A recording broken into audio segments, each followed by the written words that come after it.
We've got to expand Congress. Representation is at an all-time low, and we rank last as compared to other democracies. What I mean by this is that the ratio of people to representatives keeps getting bigger and bigger. Now, this is somewhat natural because US population has been growing for all of its history, but you can notice a really sharp increase at the start of the 1900s. In 1789, we had about one rep for every 57,000 people. At the start of the 1900s, it was about one for every 200,000.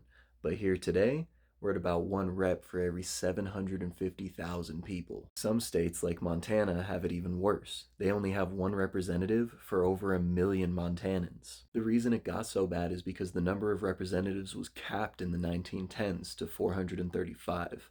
This has left us with incredibly inadequate representation for the people of the United States. You might be wondering why this matters. 400 is still a lot of representatives. Well, we can find the answer in writings from the father of the Constitution, James Madison, who was an expert in republics and democracy, and as his name suggests, basically wrote the Constitution himself. So if anyone should know how it works, it's him. In Federalist 10, Madison outlines how the principles of a large representative republic can manage what he sees as the biggest problem to any free people: factions that seek to sacrifice the public good for personal gain. He discusses at length how the balance of representatives to people should go.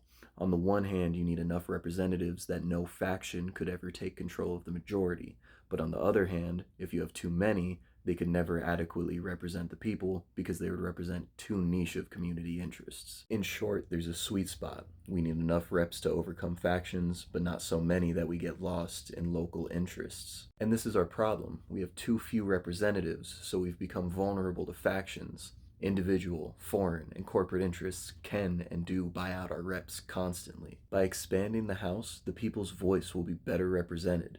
Their reps will understand better what they should do for their communities, and the communities will understand better what the reps should be doing for them. So if they're not doing their job, or if they get bought out by individual interests, the people will be able to see that better and be able to vote them out and find somebody who will. We all feel disconnected and apathetic to our government. This is a way we can fix that. Call your rep, tell your friends, petition any way you can about it. This is becoming a national issue. If we had the same representation as 1789, we'd have almost 6,000 reps in the House. If it was like the 1910s, we'd have 1,600. I personally think anywhere from about 1,000 to 1,500 would be really great. If you want to know more about James Madison, I just made some videos about him on my YouTube channel. And if you want to join me in learning more about good government, subscribe to me there and follow me on TikTok.